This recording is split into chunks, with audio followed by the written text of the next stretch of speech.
Good morning student.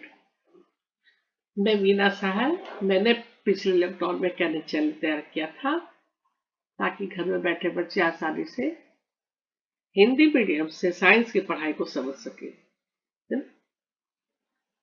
मैं 9th का science अभी देख रही हूँ, हिंदी मीडियम से बता रही हूँ। ओके, अभी वर्क एंड एनर्जी चैप्टर चल रहा है और ये कंप्लीट होने पर है। अब केवल उसका सॉल्यूशन मैं करवा रही हूँ, ठीक है। पिछले वीडियो में मैंने 13th क्वेश्चन तक का आंसर बतला दिया था। 13 क्वेश्चन सॉल्व हो चुके हैं। आज मैं 14th क्वेश्चन से बतला रही हूँ। ओके, 14th क्वेश्चन है, 13 तक कंप्लीट हो चुका है। जो भी आप लोग मेरा वीडियो देखे होंगे वो देख चुके होंगे। आज 14th क्वेश्चन में है कि एक विद्युत हीटर ऊष्मक की घोषित शक्ति 1500 वाट है। 10 घंटे में यह कितनी ऊर्जा उपयोग करेगा, है ना। एक विद्युत हीटर ऊष्मक की घोषित शक्ति 1500 वाट है, तो 10 घंटे में यह कितनी ऊर्जा उपयोग करेगा। तो हमको क्या करना है इसमें, इसका शक्ति कितना है 1500 वाट, है ना। और टाइम कितना दिया है 10 घंटा, टाइम है 10 घंटा। तो ऊर्जा बराबर हम क्या लिखते हैं, पावर इंटू टाइम, है ना। Power into time. तो पावर है 1500 वाट, तो इसको हम पहले केवी में चेंज करेंगे। तो 1500 वाट को केवी में बदलेंगे तो हो जाएगा 1.5 किलोवाट। 1.5 किलोवाट और टाइम है 10 आवर। तो शक्ति इंटू लिया गया समय बराबर नीचे लिखेंगे। शक्ति हो गया, इसका पावर हो गया 1.5 केवी, है ना, किलोवाट इंटू 10 आवर। और इसको जब गुणा करेंगे तो हो जाएगा 15 जूल खर्च होगा। तो यानी कि 10 घंटे में वह कितनी ऊर्जा उपयोग करेगी, 15 जूल। ठीक है, इसका आंसर होगा 15 जूल, ओनली 15 जूल। ठीक है। अब है 15वां क्वेश्चन। 15वां क्वेश्चन है कि जब हम किसी सरल लोलक के गोलक को एक ओर ले जाकर छोड़ते हैं तो यह दोलन करने लगता है, और इसमें होने वाले ऊर्जा परिवर्तनों की चर्चा करते हुए ऊर्जा संरक्षण के नियम को स्पष्ट कीजिए। और गोलक कुछ समय पश्चात विराम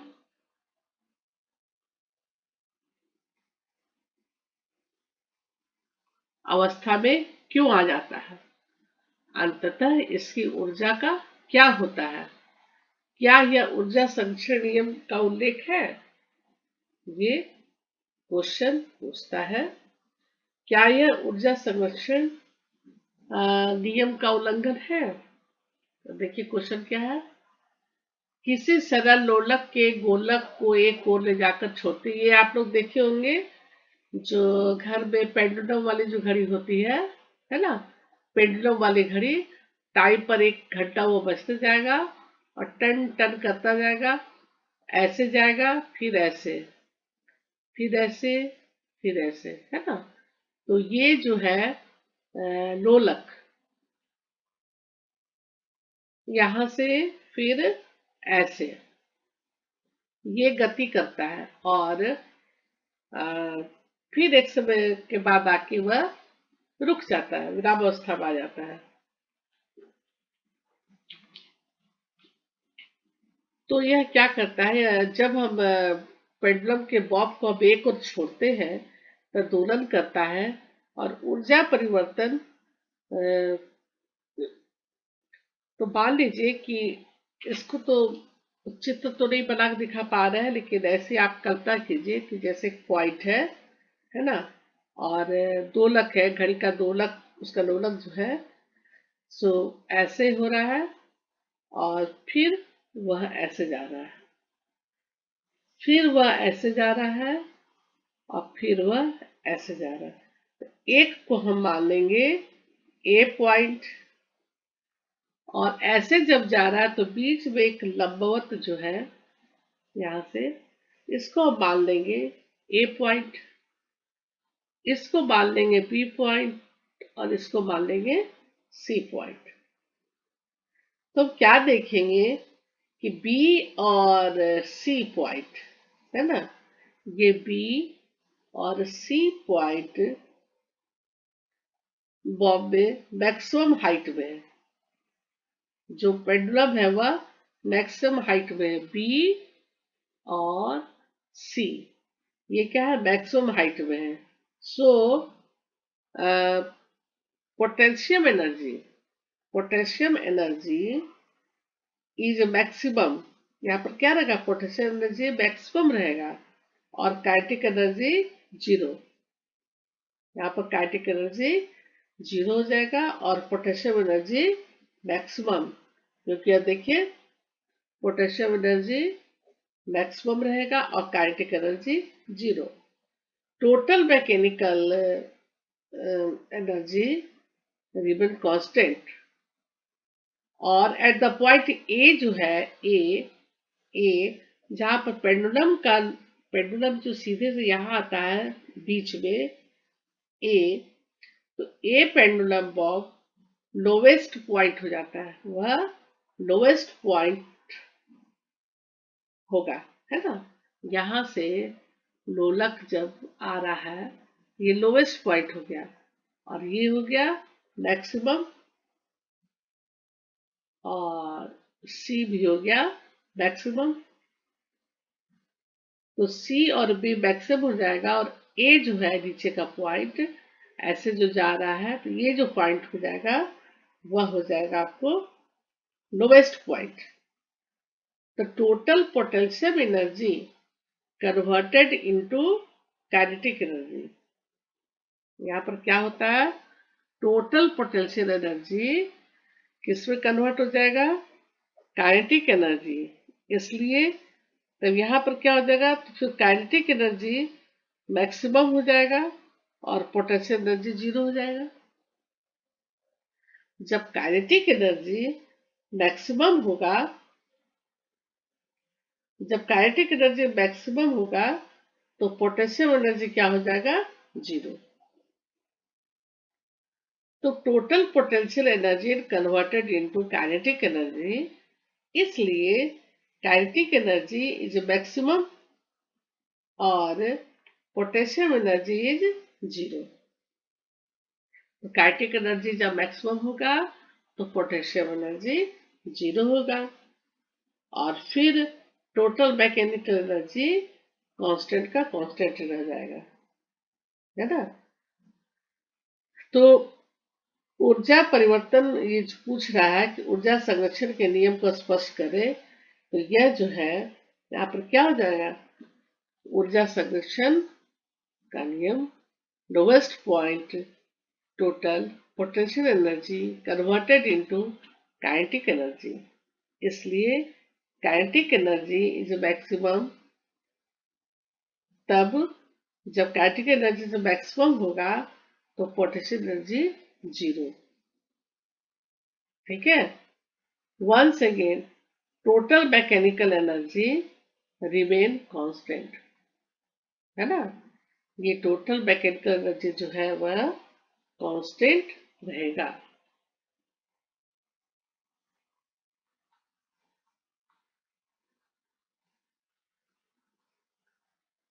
टोटल मैकेनिकल एनर्जी जो है वह कांस्टेंट रहेगा जब हमारा पोटेंशियल एनर्जी मैक्सिमम रहता है ना।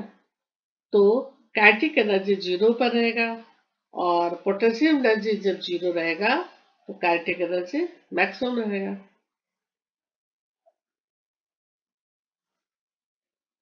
तो इस तरह इसका ये 15 का क्वेश्चन सॉल्व होगा।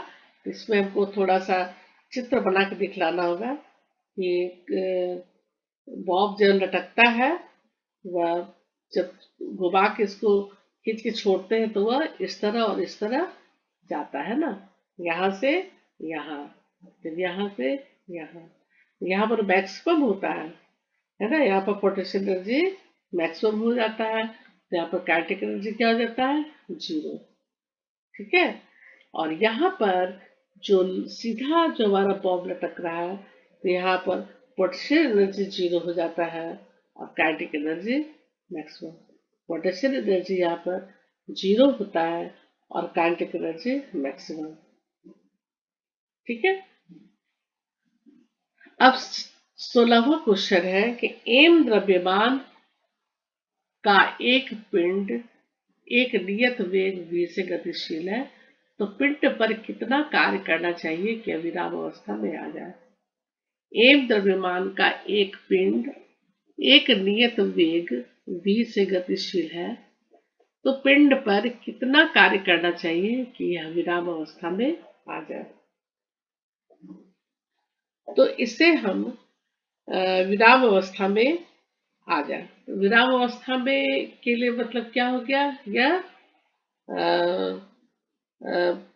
Kinetic energy equal to half mv² और विराम अवस्था में मतलब यानी कि 0, और पिंड पर किया गया कार्य equal to change in kinetic energy, change in kinetic energy.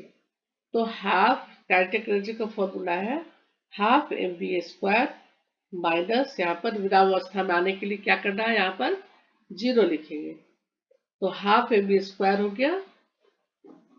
ये कहता है कि पिंड पर कितना कार्य करना चाहिए कि यह विराम अवस्था में आ जाए।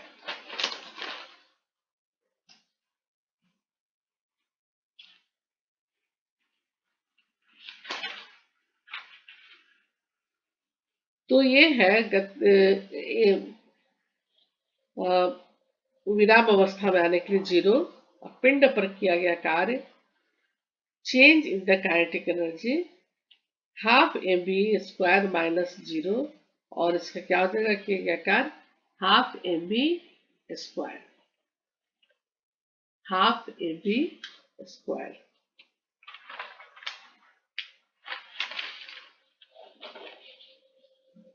को 17वां क्वेश्चन है कि 1500 केजी द्रव्यमान की कार को जो 60 किलोमीटर पर आवर के वेग से चल रही है, रोकने के लिए कार्य का परिकलन कीजिए। रोकने के लिए कार्य का परिकलन कीजिए। तो सबसे पहले हम देखेंगे कि कितना मास दिया हुआ है, 1500 केजी मास है, और वेग है v है 60 किलोमीटर पर आवर, है ना, 60 किलोमीटर पर आवर। तो पहले इसको थोड़ा चेंज कर लेंगे, 60 किलोमीटर पर आवर को 60 इंटू 1000 बाई 60 इंटू 60, और इसको काट के सॉल्व करके आता है 50/3। कितना आएगा, 50/3। तो ये हो गया वेलोसिटी, v हो गया 50/3। पहले क्या किया, 60 किलोमीटर पर आवर को चेंज किए, है ना। तो 60/60 गुणे 60 लिखे, 60 गुणे 1000 और बटा 60 गुणे 60। ठीक है, तो जब इसको पूरा सॉल्व करते हैं तो ये आता है 1000/60 इक्वल टू 50/3 50/3 मीटर पर सेकेंड। ये हो गया वेलोसिटी, मीटर पर सेकेंड वेलोसिटी। तो car is in the motion, car motion में है, सो इसका एनर्जी बराबर काइनेटिक एनर्जी, और kinetic energy equal to half mv²।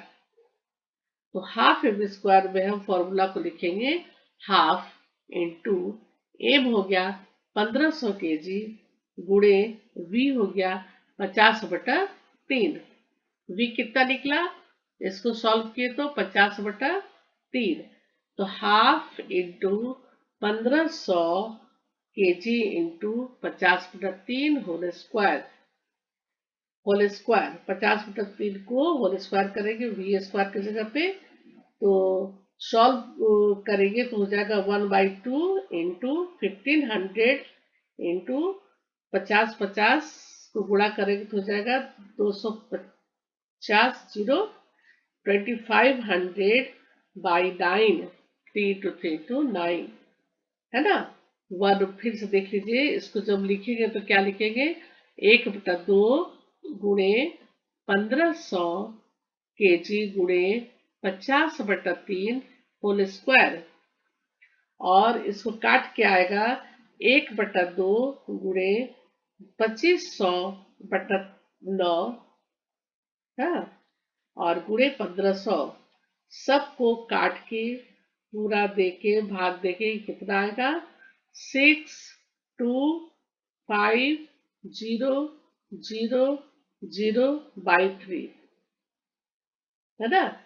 इसको सॉल्व करने के बाद आता है, फिर से सुनिए, आप लोग रफ कॉपी में बना के देखिएगा पहले, फिर फाइनल में करिएगा। 625000/3। अब इसको भाग देंगे तो कितना आएगा, 2083333.3 जूल। हाँ, इसको आप लोग रफ करके आज ही देखिएगा। अब है कि kinetic energy of the car. रोकने के लिए कार्य का परिकलन कीजिए। तो रोकने के लिए या विराम अवस्था के लिए क्या हो गया, 0 joule. When it comes to rest, जब वो रेस्ट की अवस्था में है या उसको रोकने के लिए, कार्य का परिकलन रोकने के लिए, तो यहाँ हो जाएगा 0 जूल। तो किया गया कार्य बराबर change in kinetic energy, change in kinetic energy. तो जो काइनेटिक एनर्जी हमारा कितना आया था, 2083333.3 माइनस 0 जूल, है ना। रोकने की अवस्था में क्या होगा, -0 जूल। तो आंसर कितना आ जाएगा, 2083333.3 जूल। कार को रोकने के लिए हमको इतना जूल की आवश्यकता है, जितना जूल लगेगा, कितना लगेगा, 2083333.3 जूल। ठीक है, क्वेश्चन कठिन नहीं है, बस इसको समझना है। और इसके पहले हम इसको पहले तोड़ लेंगे, इसको चेंज करेंगे। 60 इंटू 1000 डिवाइड बाई 60 गुणे 60, 6 और 1000 गुणे 60। ठीक है, ऊपर भी इतना आएगा। तो काटने के बाद क्या आ जाता है, 50/3, और यही 50/3 हमारा वेलोसिटी हो जाता है, वेग हो जाता है, जो कि हाफ mv² का जो फॉर्मूला है, तो हाफ, और ए में 15 kg, अभी में 50/3 स्क्वायर। उम्मीद है कि आप लोग को क्वेश्चन का आंसर समझ में आ रहा होगा। और मैं हिंदी इंग्लिश दोनों में बता रही हूँ, इसलिए मुझे उम्मीद है कि दिक्कत नहीं होनी चाहिए, है ना। तो बस इतना ध्यान देना है कि मास की जगह पर, द्रव्यमान की जगह 1500 kg, और वेग की जगह पर 50/3। वही भी जो है वो स्क्वायर हो जाता है, और 50/3 गुणे 50/3 हम लिखेंगे स्क्वायर को, और सॉल्व करके जो मैंने बतलाया है 2083333.3, यही इसका आंसर है। ओके, अब है 18th क्वेश्चन।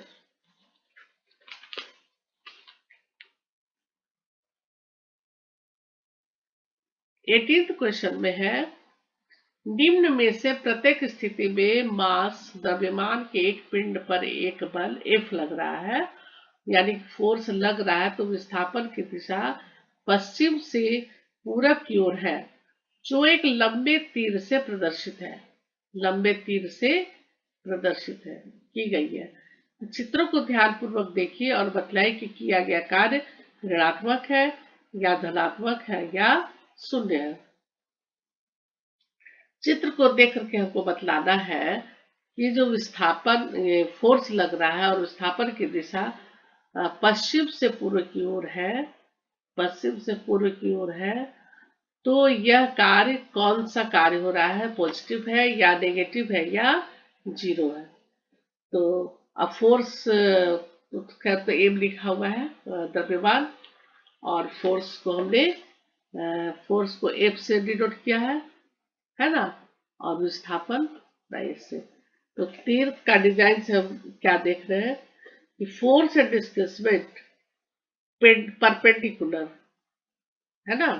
आप एक में देखिए यहाँ पर क्या है कि फोर्स और डिस्प्लेसमेंट जो हो रहा है, फोर्स ऊपर की ओर है और डिस्प्लेसमेंट आर परपेंडिकुलर, ठीक है, टू ईच अदर। यह दोनों जो है एक दूसरे के परस्पर लंबवत पर है, लंबवत दिशा में है, तो इसलिए 90 डिग्री का कोण बनता है, इसलिए वर्क डन इज जीरो। यहाँ पे वर्क नो वर्क, यहाँ पे वर्क जीरो है, शून्य है यहाँ पर, ठीक है। दूसरा है कि आपका फोर्स, जिस दिशा में फोर्स लग रहा है उसी दिशा में विस्थापन भी हो रहा है, डिस्प्लेसमेंट भी हो रहा है। तो सेकंड में क्या है कि force and displacement are in the same direction, है ना। फोर्स, यहाँ से फोर्स भी लग रहा है और डिस्प्लेसमेंट भी उसी डायरेक्शन में हो रहा है जिस डायरेक्शन में फोर्स लग रहा है। तो force and displacement are in the same direction, so the work done is positive. यहाँ पर वर्क डन क्या हो जाएगा, धनात्मक। यहाँ पर किस तरह का कार्य होगा, धनात्मक, ठीक है, क्योंकि दोनों सेम डायरेक्शन में है, वर्क हो रहा है, पॉजिटिव वर्क हो जाए। अब थर्ड में क्या है कि force and displacement are in the opposite direction. Force लग रहा है इधर और डिस्प्लेसमेंट हो रहा है ऑपोजिट डायरेक्शन में, इधर, है ना। तो ये फोर्स और डिस्प्लेसमेंट का जो है डायरेक्शन ऑपोजिट है, इस कारण वर्क जो हो रहा है वह नेगेटिव हो रहा है। सो the work done is negative, यानी कि ऋणात्मक। ये पहला क्वेश्चन है शून्य, सेकंड है धनात्मक, और थर्ड है ऋणात्मक, ठीक है। ये तो ज्यादा कुछ भारी नहीं है, ये तो डायरेक्शन दिया हुआ है और इससे हम अंदाज लगा दिए कि फोर्स किस दिशा में है और डिस्प्लेसमेंट किस दिशा में है।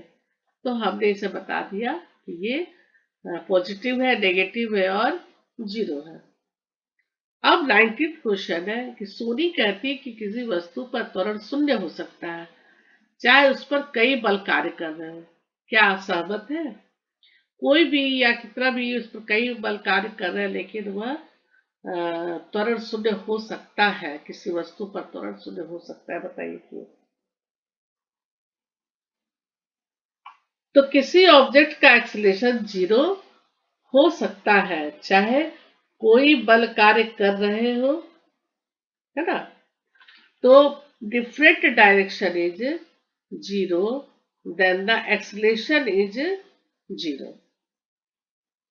कोई भी डायरेक्शन जैसे डिफरेंट डायरेक्शन इज जीरो, तो एक्सीलरेशन भी जीरो। तो हम जानते हैं कि F इजिकल टू क्या होता है, F equal to M into A. हाँ, तो F equal to M into A. तो F जो है वह जीरो, ठीक है, एम जीरो। तो एम इंटू ए जीरो, तो डेड फोर्स भी हो जाएगा जीरो। उस पर कई बल कार्य कर रहे हो लेकिन फिर भी डेड फोर्स क्या हो जाएगा, जीरो। तो ये जीरो हो जाएगा, तो यानी कि सब जीरो है, तो ए में भी जीरो, है ना। तो कई इसका क्या होगा कि क्या उससे सहमत है। तो ये आ, हर कंडीशन में हम जानते हैं यहाँ पर F equal to M into A, और एम जीरो और एम इजिकल टू भी जीरो, तो नेट फोर्स में जीरो सब है यहाँ पे 0, इसलिए ऑब्जेक्ट का एक्सीलरेशन 0 हो सकता है ना।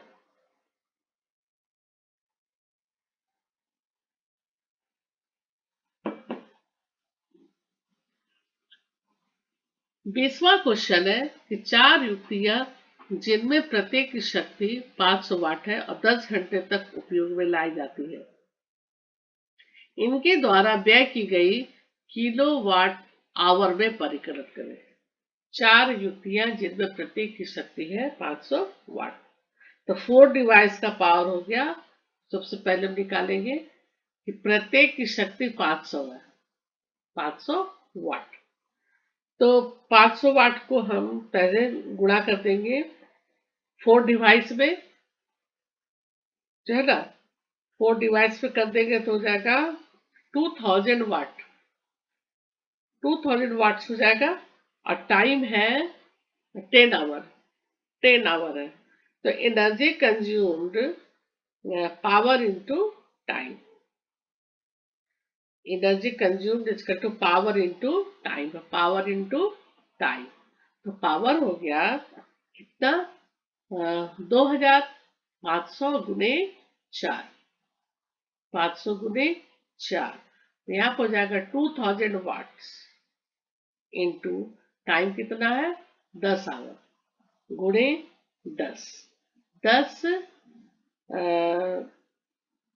10 आवर, ठीक है। और इसको जब हम पूरा कैलकुलेट करें तो हो जाएगा 20,000, 2000 गुणे 10, और यहाँ पर हो जाएगा 20,000। तो 1 यूनिट बराबर 1 केवी आवर होता है ना, एक केवी आवर। तो यहाँ पर इसको चेंज कर देंगे तो कितना हो जाएगा, 220,000 वाट्स आवर, है ना। 20,000, 2000 गुणे 10 से गुणा करेंगे तो 20,000 वाट्स आवर इक्वल टू, यहाँ पे क्या हो जाएगा 20 यूनिट, क्योंकि 1 यूनिट बराबर, इसका आंसर हो जाएगा 20 यूनिट। 20 यूनिट हो जाएगा।